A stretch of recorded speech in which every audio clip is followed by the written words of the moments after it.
Hikmah melontar jumrah.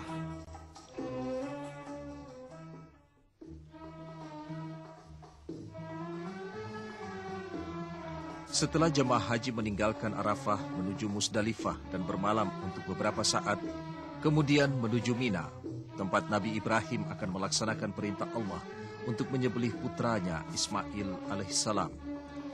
Sebelum sampai di tempat yang dituju, Nabi Ibrahim alaihissalam digoda oleh iblis untuk membatalkan niatnya melaksanakan perintah Allah itu. Di 3 tempat Nabi Ibrahim digoda, dan di setiap tempat iblis menggoda itu, Nabi Ibrahim melontarkan batu tertuju kepada iblis. Demikianlah iblis akan selalu menggoda manusia untuk tidak mentaati perintah Allah. Betapapun kecilnya kadar kebajikan yang akan dilakukan oleh manusia, godaan iblis pasti senantiasa menghadang. Al-Quran menceritakan ikrar iblis yang telah dinilai sesat dan dilaknat oleh Allah setelah menolak perintah untuk bersujud kepada Nabi Adam alaihissalam dan minta diberi kesempatan hidup hingga hari manusia dibangkitkan, yaitu hari kiamat, lalu dikabulkan oleh Allah. Firman-Nya, Qala Rabbi bima aghwaytani la'uzayyinanna lahum fil ardi wa la'ughwiyannahum ajma'in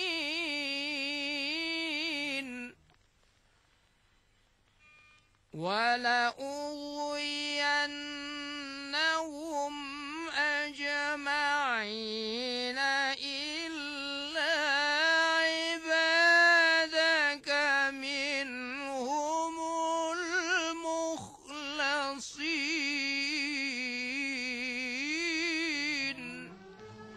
artinya, iblis mengatakan, Tuhanku, karena engkau telah menilaiku sesat, niscaya akan kuhiasi kehidupan manusia di bumi dan akan kusesatkan mereka semua, kecuali hamba-hambamu di antara mereka yang ikhlas hidup mentaati petunjuk-petunjukmu. Quran Surat Al-Hijr ayat 40. Melontar jamarat mengingatkan jamaah haji bahwa iblis senantiasa berusaha menghalangi orang mukmin yang akan melakukan kebaikan. Dalam hadis Nabi SAW diingatkan, Inna syaitana yajri min ibni Adam majrad dam. artinya, sungguh syaitan merayap pada manusia sebagaimana jalannya darah. Syaitan tidak akan pernah berhenti menggoda dan tidak mudah dirasakan godaannya. Orang-orang yang hidup ikhlas sajalah yang akan mampu menanggulangi godaan syaitan itu.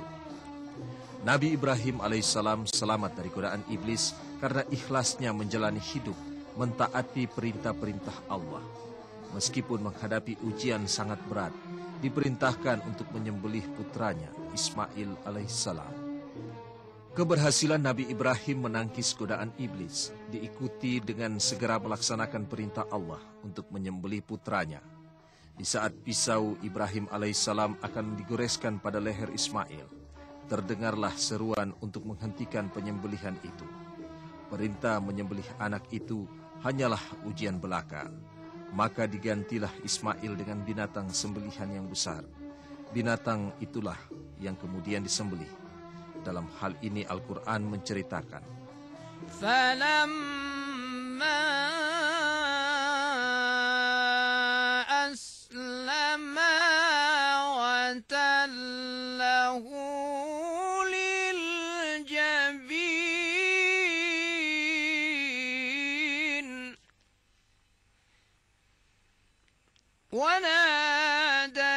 وَنَادَيْنَاهُ أَن يَا إِبْرَاهِيمُ قَدْ صَدَّقْتَ الرُّؤْيَا إِنَّا كَذَلِكَ نَجْزِي الْمُحْسِنِينَ.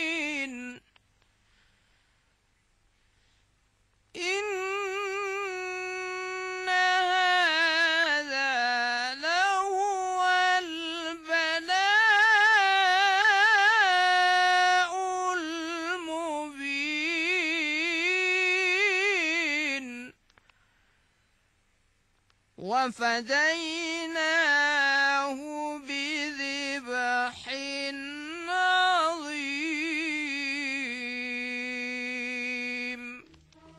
Artinya, setelah keduanya berserah diri kepada Allah dan Ismail dibaringkan tertelungkup pada keningnya, kami pun berseru, "Wahai Ibrahim, sungguh engkau telah hendak melaksanakan perintah yang kau jumpai dalam impian. Demikianlah kami memberi pembalasan kepada orang-orang yang berbuat kebajikan. Ini adalah ujian yang nyata. Kami berikan tebusan kepadanya berupa binatang sembelihan yang besar." Quran Surat As-Saffat ayat 103 sampai 107. Melontar jumrah mempunyai hikmah yang besar sekali. Dimaksudkan sebagai lambang lemparan terhadap iblis yang dilaknat oleh Allah. Jumrah itu pun ada 3, Jumratul Aqabah, Jumratul Wusta, dan Jumratul Syukra. Bangsa Arab pada umumnya memberikan nama jumrah dengan nama Iblis Kabir, Iblis Wusta, dan Iblis Sagir. Bangsa Arab sebelum Islam melempar jumrah itu dengan mempersonifikasikan iblis dilaknat Allah. Sesudah Islam datang, perbuatan itu dipertahankannya. Hikmah melempar jamrah adalah untuk mengikuti jejak Nabi Ibrahim alaihissalam. Allah mewahyukan kepadanya di tanah yang suci ini untuk menyembelih putranya, dan beliau pun mematuhi perintahnya. Beliau berangkat untuk melaksanakan perintah Allah. Tiba-tiba syaitan menggodanya agar tidak melaksanakan penyembelihan itu. Maka Ibrahim alaihissalam mengambil batu-batu kecil lalu melempar syaitan-syaitan itu dengan batu tersebut. Lemparan ini dilaksanakan di tempat pelemparan jamrah yang pertama.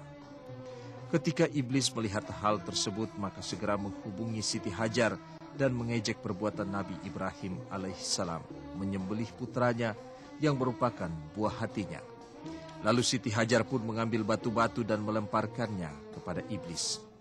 Lemparan itu pun dilakukan di tempat pelemparan jamrah yang kedua. Maka tidak ada jalan lain bagi iblis kecuali mendekati Nabi Ismail alaihissalam dan mengejek perbuatan ayahnya sambil berkata bahwa perbuatannya itu belum pernah terjadi dalam sejarah manusia di dunia sejak ia diciptakan oleh Allah. Maka Nabi Ismail alaihissalam mengambil segenggam kerikil dan melemparkannya kepada iblis. Lemparan itu dilakukan di tempat pelemparan jamrah yang ketiga. Karena iblis menggoda Ibrahim, Siti Hajar, dan Ismail yang masing-masing melemparkan batu kepada iblis, maka mengikuti jejak mereka seolah-olah kita juga ikut melempari iblis yang dikutuk oleh Allah itu. Dan juga karena iblis dilaknat Allah, musuh umat Islam dan segenap manusia, dan ingin menjerumuskan mereka ke dalam perbuatan maksiat dan mengerjakan sesuatu yang merusak ibadah haji mereka, serta menggodanya, sebagaimana menggoda Nabi Ibrahim, Siti Hajar, dan Nabi Ismail alaihissalam. Dan juga menghinakan iblis yang dilaknat Allah, sehingga putuslah harapannya yang ingin menjadikan jamaah haji tunduk dan taat kepadanya.